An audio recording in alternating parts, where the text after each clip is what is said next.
According to T. Harv Eker, sa binabasa ko ngayon, nire-read ko lang siya sa Secrets of the Millionaire Mind. Here's the formula to change. So, number 1 is awareness. Number 2 is understanding. Number 3 is the association. And number 4 is declaration. And sa libro kasi na to, pag-uusapan natin is how you can reprogram your money blueprint. So, I discussed this before. Ano ba yung money blueprint? Imagine why rich people gets richer and why poor people getting poor. Kasi yun yung sa blueprint nila. So, it doesn't mean naman na lahat na may hirap is magiging mahirap kasi pwede na lang baguhin yung program nila. So, Money Blueprints is the program that we have simula nung bata tayo. How we deal with things, paano tayo pinaprogram ng magulang natin. For example, there's 3 types of programming. Number 1 is verbal programming. Kung ano yung mga naririnig nyo sa family nyo. For example, man is evil or yan, masama ganito, ganyan. That's verbal programming. Kung ano yung mga naririnig nyo, subconsciously, na-engrave siya sa sarili nyo. That's why, if magkaanak kayo, make sure na yung nakasasabihin nyo, yung mga gagawin nyo, yung mga ituturo sa kanya ng bata is okay. Since pagtanda niya, magugulat na lang siya, ba't niya ginagawa yun? Hindi niya alam dahil sa inyo and sa programming nyo. It doesn't mean na di na sila pwede magbago. But again, malaking factor yon if yun yung mga nakikita, naririnig niya. Number 2 is modeling. Modeling is kung ano yung nakikita niya. For example, monkey see, monkey do. It's a scientific term before na kung ano yung nakita mo, gagawin mo. And if you watch, I forgot the show sa National Geographic where they do science experiment. Kung ano nakita mo sila mga tao, sinusunod nila. For example, may pila. So, wala namang sense. May nakapila lang na 2 tao. Matik may sumunod eh. And ayun yung experiment. So, monkey see, monkey do.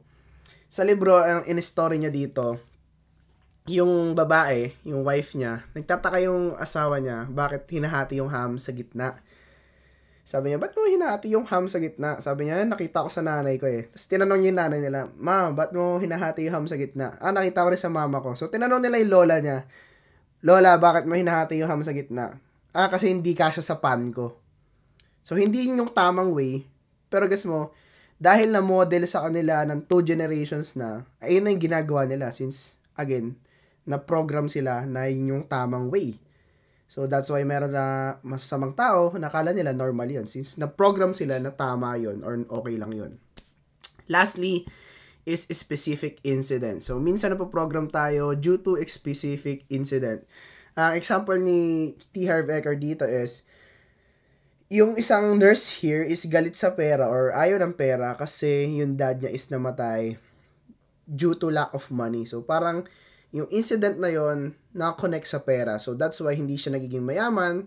That's why parang subconsciously, mahirapan siya mag-keep ng pera since money, debt, or money is bad. Kasi subconsciously, meron incident na nangyari. So, yun yung mga 3 types of conditioning or programming na kailangan natin baguhin. Since sinabi ko na sa inyo yon, alamin nyo na, or number 1, be aware kung ano yung mga kailangan yung baguhin ng programming or sa sarili nyo. Since number 1 formula to change is awareness. If hindi mo alam na nag-exist, paano mo siya babaguhin? Be aware sa babaguhin mo. For example, sa verbal programming, sinabi ba sa'yo ng bata ka na money is evil, money is the root, greedy yung mga mayaman, hindi ka pwede mayaman, hindi natin afford yan, blah, blah, blah. Diba? That's verbal programming eh. Pero program ka ng magulang mo na hindi ka pwedeng mag-earn, na mahirap kumita, but in reality, it's doable, it's possible. Hindi naman mahirap kumita since if you work hard, if nasa tamang niche ka, if nasa tamang connections ka ng tao, madaling kumita ng pera. Number 2 is understand. Understand why you're like that.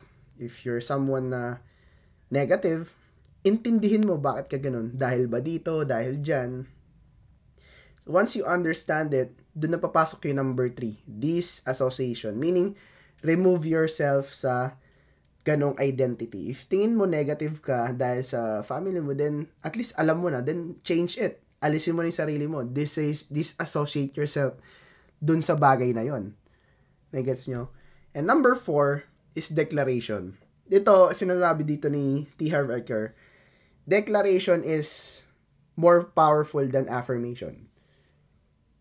Affirmation kasi is telling that you're gonna do things. For example, magiging milyonaryo ako, magiging milyonaryo ako, magiging milyonaryo ako.